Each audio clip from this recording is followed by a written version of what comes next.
Geesh kan qalbii qabu kinoo akkanatti birrii ofii asitti walitti qabata kan akka walii teessanii jechuudha. Egaa nuti shamarran biyya Arabaa jechuudha. Kaayyoon manaan nu baases kan maatii keenyarraa sadda nu fageesse kan biyya keenyaas nu baasee biyya hin beekne mana alagaatti biyya alagaatti akka gallee dalagnu kan nu godhe maallaqa isa kana qofaadha malee waa biraa miti jechuudha. Nuti jaalala namaa yookaan immoo biyya ormaa jaalannee miti kan biyyaa baane. Maallaqa barbaada, jiruu barbaada, maallaqa kana argannee booda gara biyyaa deebinee namummaa keenya jijjiiruuf jechuudha. Innaahoo meeqa keenyatu maallaqa kana argatee of fayyadee jiruu kaleessaa san jijjiiree hanarraa jiraachaa jira. Kan kaleessaa san dabarsee har'a ofiimmoo akka haarawaatitti haaromsee bakka kaleechatirraa jijjiirama haarawaa fidee meeqa keenyatu jiraachaa jira. As keessatti viidiyoo kana keessatti hedduun keechan of ilaaluu qabdu.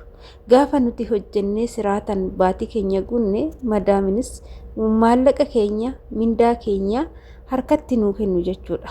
Haga fedhes yoo tursiisan haqa keenya immoo nu horkatanii jechuudha.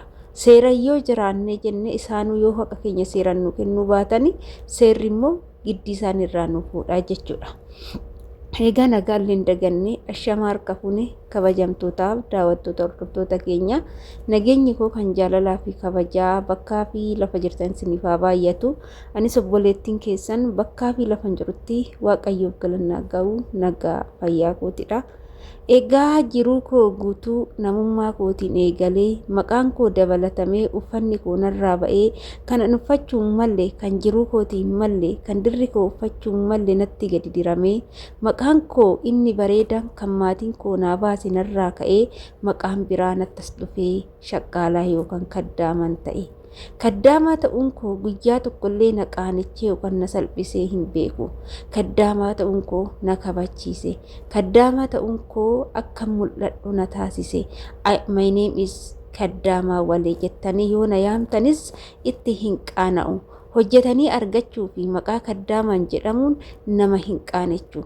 Wanti inni nama qaanechu yoo jiraatillee kaddaamaa ta'anii mana gandaa keessatti ashkarii gandaa ta'anii mataa ofii gadi qabatanii gaafa hojjetan maallaqa ashkarii ta'anii maqaan kaddaamatti nama jijjiirame uffanni namaaf hin malle namatti gaddiramee uffannee of jennee of jijjiiruun nama sin qaanechuu nama sin salphisu jechuudha.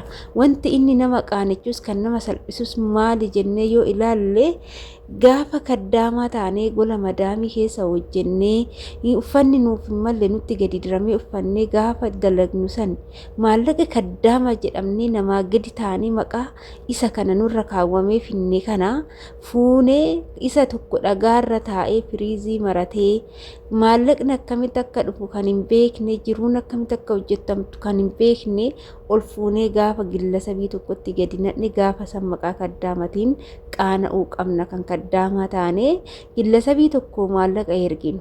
Har'a feesbuukiin isa barree eenyummaa isaa osoo hin beekin inni haasaa bareechee nutti yoo haasa'e isaniin booda gaafa ji'a lama wajjin haasofnee jenne ji'a sadaffaa bilbilli isaa badee ji'a arfaffaa immoo ati mindaa kee fudhattee ergitee bilbila san bittee fi akka inni sitti haasa'u taasifte inni duras bilbilli isaa yoon badee miti sobee toolarraa badee maallaqa tokko jedhee bilbilaan sirraa guuruu eegale.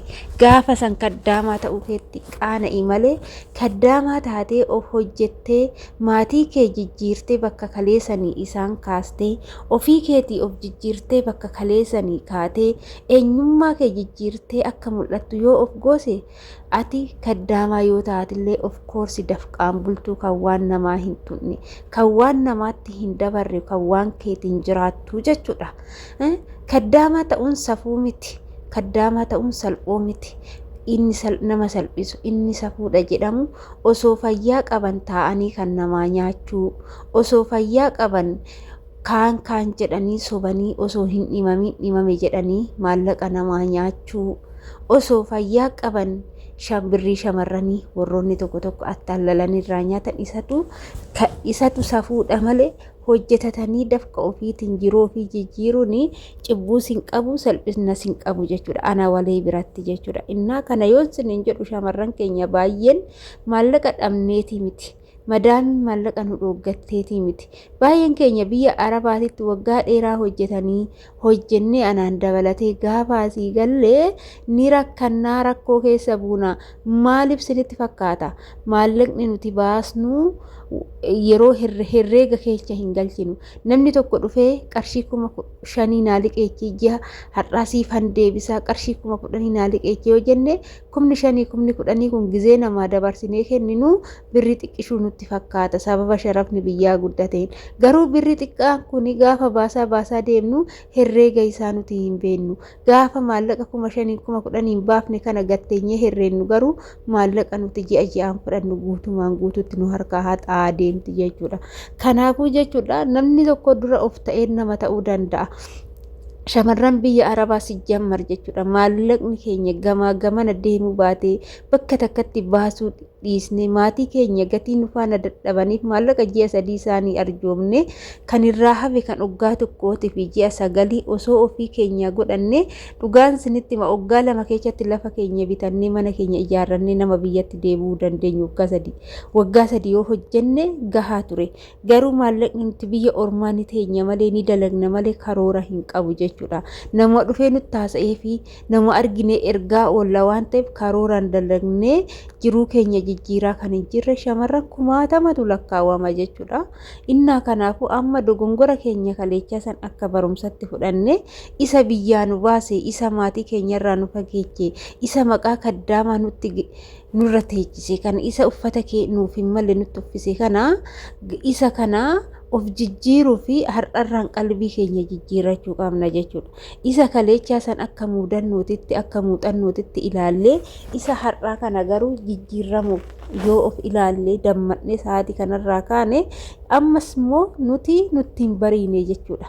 Ni jijjiirramna nuti hin dukkanoofne nuuf ganaadha ifni keenya ganaadha siniin jedha shamarran keenya. Innaa biyyaa ba'uun qofti intalli ebeluu biyya ormaa jirti intalli ebeluu biyya Arabaa jirti qofti faayidaa hin qabu jechuudha. Intalli ebeluu sun maal hojjette biyya ormaa teechee waggaa 5 waggaa 6 hojjette hoo maal hojjette biyya maatiidha maal gootee ofii ishiitii maal godhattee jedhee si gaafata warri biyyaa malee waggaa 5 waggaa 6 biyya Arabaa teechee galtee siniin jedhan ishii. Kanaafuu atis ta'ee anis bakka kaleecha har'a waggaa 5 waggaa 6 waggaa 3 waggaa 2 biyya Arabaa teenyee gaafa gallu tokkoffaa amalli keenya kaleechaa sun nurra hin jiru amala biraa baafna. Lammaffaa immoo bakka kaleechaa sanitti gaafa deebinee jiraanne jiruun keenya hundi maatii waliin gallu amalli keenya kan kaleechaa san waca hin jaalannu nama zim jedhee taa'u hin jaalannu bakka waan gaarii wanni badaan ija keenyatti hin tolu akka kaleechaa sanitti jechuudha.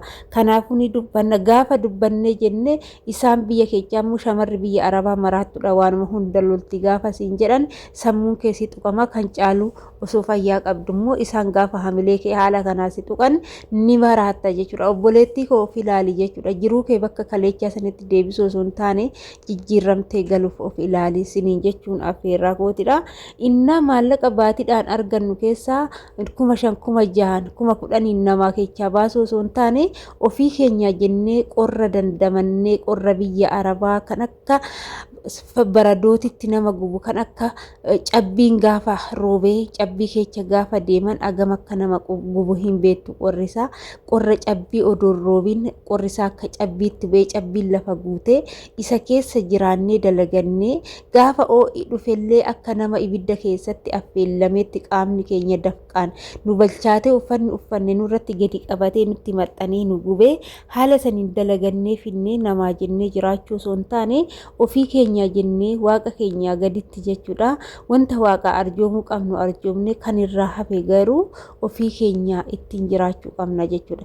Ilma namaa fayyaa qabu ilma namaa kaatee hojjetachuu danda'u tokko maallaqaan jechuudha. Sijjammar shamarran biyya Arabaa ijoollee dhiiraa biyya keessallee baay'een keechan akka balleechaa jirtan akka baalageechaa jirtanii hedduun keechan jechuudha. Shamarran maallaqa dhiiratti ergitan sababii keechaniif dhiirri hojjetachuu wallaalee sababii keechaniif dhiirri gaduma gidduuma taa'eetuma shamarran biyya Arabaa kan maallaqa qabdu qofa barbaadutti gadi taa'ee. Kanaafuu warroonni akkasii abbuma argitanitti maallaqa keechan ergitanii fixxanii booda narraa nyaatan jettanii warroonni boochan qalbii keechan jijjiirradhaa. Waan biyyaa baataniif sirritti baradhaa, sirritti beekaa isiniin jedha. Viidiyoo har'a isinii qabadhee dhufe keessatti waa hedduu irraa barattu jedhee tanaaf viidiyoo kana isinii qooduu dhufe isiniin jedha. Egaa turtiin wajjin gootaniif galatoomaa. Viidiyoon kun yoo isin tolle laayik sheer gochuudhaan nu gargaara isin jenna. Baay baay.